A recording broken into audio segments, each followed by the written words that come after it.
Bien, la enfermedad de Gaucher es una enfermedad genética. Significa que hay un cambio en la composición del ADN que ha provocado la aparición de esta enfermedad.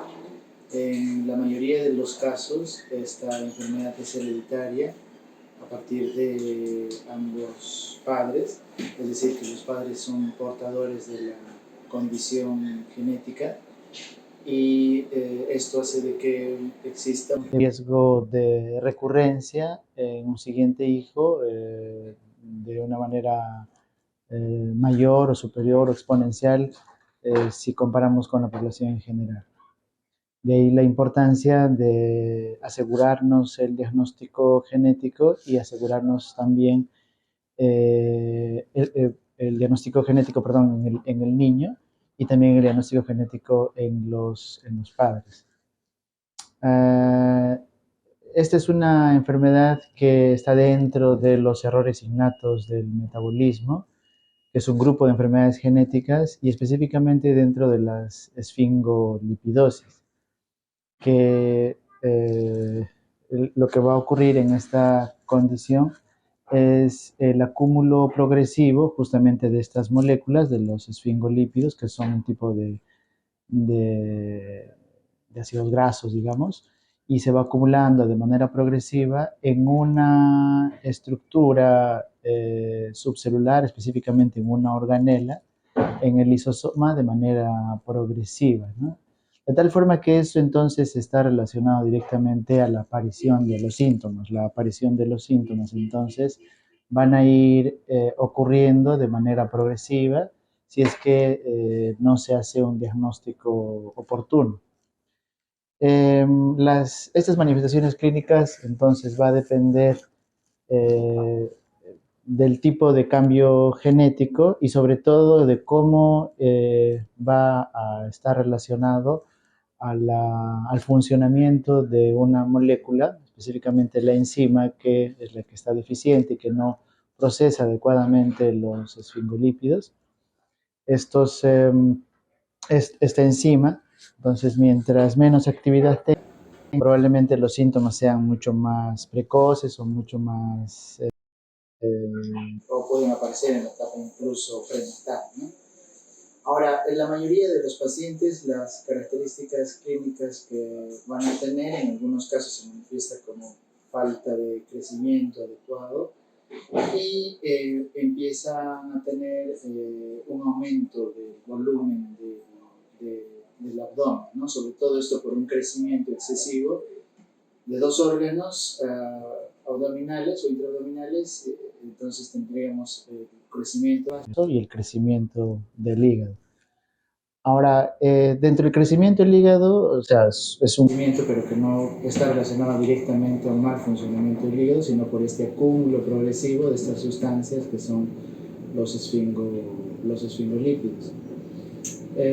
Y que las características clínicas que se observan en esta condición de manera general, principalmente, además de lo mencionado, o sea, del crecimiento del vaso y el hígado, tener las plaquetas, que son estas células que están relacionadas o son importantes para la coagulación, o sea, empieza a haber un descenso de las plaquetas y una manifestación clínica que se observa entonces a partir de esta disminución de las plaquetas, que los niños empiezan a tener moretones o incluso pueden tener sangrados, ¿no?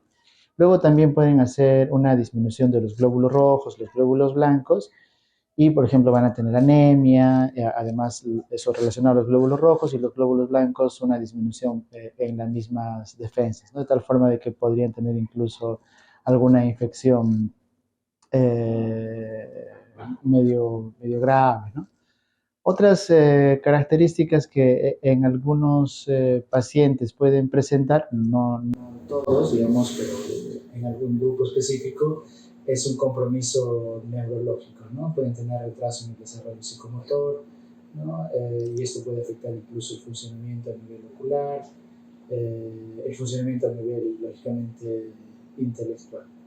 Ahora, incluso algunos pacientes pueden tener manifestaciones mucho más precoces en etapa prenatal, como por ejemplo la presencia de, o se puede manifestar, perdón, mediante, son recién nacidos u óbitos que van a tener un aumento de su tamaño, principalmente, o sea, un aumento de las características externas, o sea, por un edema generalizado, ¿no? Eso nosotros conocemos como hidrops fetalis.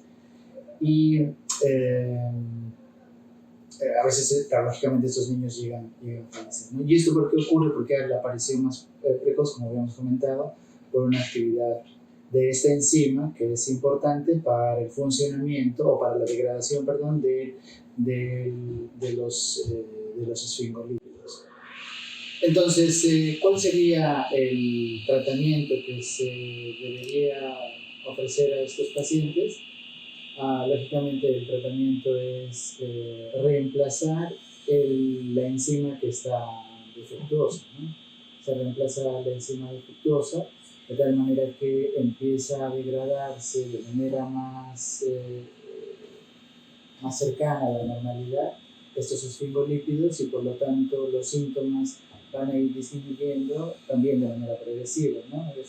Como cualquier otro medicamento, no son medicamentos que de la noche a la mañana uno se va a sentir bien, ¿no? Entonces, la mejoría es también de manera progresiva porque el acúmulo que se observa, esto va disminuyendo de manera progresiva. Entonces, de ahí la importancia de que el paciente y lógicamente la familia le soporte para que los niños o los pacientes adultos puedan recibir de manera continua esta medicación. Entonces, si nosotros, por ejemplo, quitásemos el tratamiento, lógicamente la enzima del cuerpo de estas personas relacionada a la enfermedad de Gaucher no está funcionando, entonces no se va a solucionar las características clínicas, ¿no? O sea, mejor dicho, va a haber una reversión de las características clínicas antes mencionadas, ¿no? Entonces, nuevamente se restablece y otra vez el paciente va a ir recuperándose de manera